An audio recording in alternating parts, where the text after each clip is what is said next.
Installing an internal CFF adapter.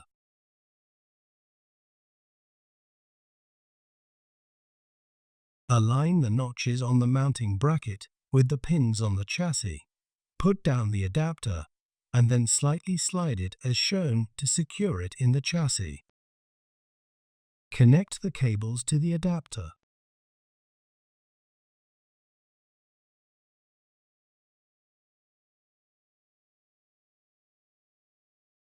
Slide the cover plate into the slot until it is seated in place. Fasten the 2 screws to secure the cover plate. Install the fan cage.